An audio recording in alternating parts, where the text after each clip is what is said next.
And Bathsheba comes, and they sleep together.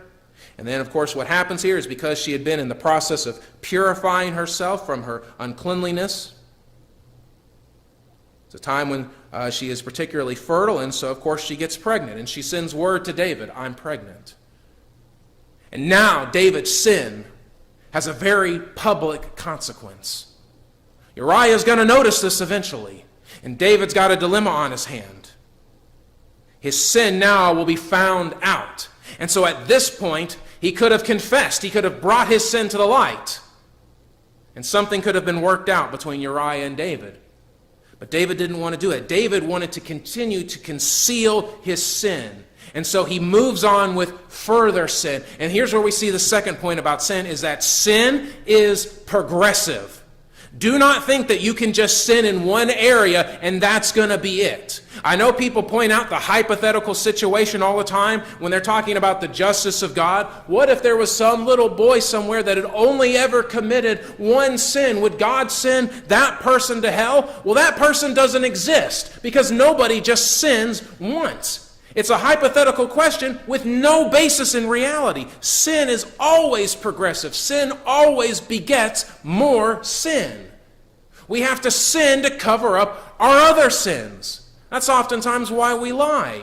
We sinned and we don't want to find out about it, so what do? We lie. And that's what David does here. He tries to concoct this lie. He is trying to convince Uriah that the son that David had with Bathsheba is Uriah's son. He is going to try to organize a situation to where Uriah would have to take care of his son just to cover up for his sin. Because he couldn't control himself in that moment. He now wants Uriah to raise his son, believing that it's Uriah's son. So he calls Uriah back under the guise of asking, how's the war going? David trying to present his integrity here. He's a good king, don't you know? He's asking how the war's going. He's keeping track with it, and he's taking care of Uriah. And then he sends Uriah home with a present, probably wine. As they say, is another old saying, candy is dandy, but liquor is quicker.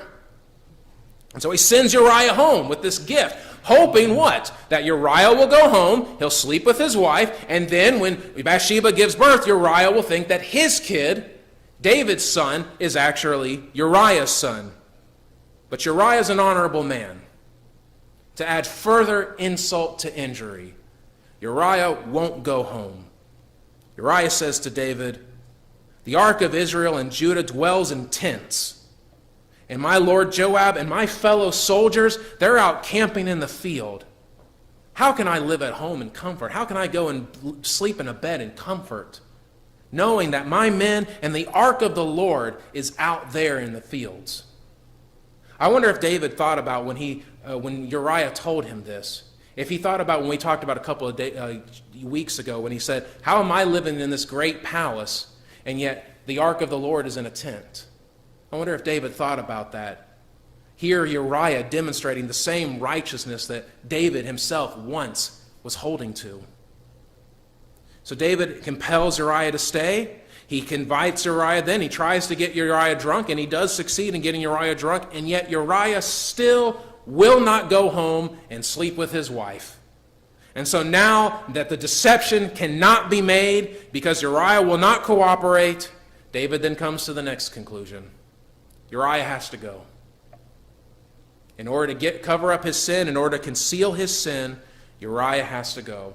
So now we've moved from lust to adultery to deception to now murder. And not only is this murder of Uriah, but this murder of Uriah is also going to cause the death of other Israelites.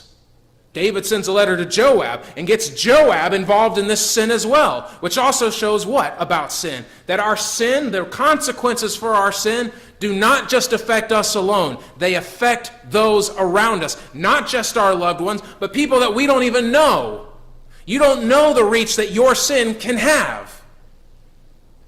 So David writes this letter to Joab and says, all right, Joab, here's what I want you to do. I want you to send Uriah to where the fighting is fiercest, and then I want you to withdraw your men from him and his unit so he'll be slain.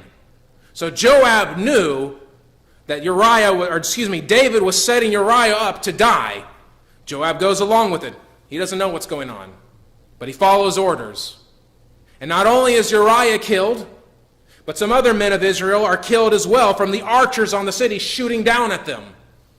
And even though it was not David himself who shot Uriah, he organized the situation to where that's what the outcome would be. And so David murders Uriah in order to conceal his own sin.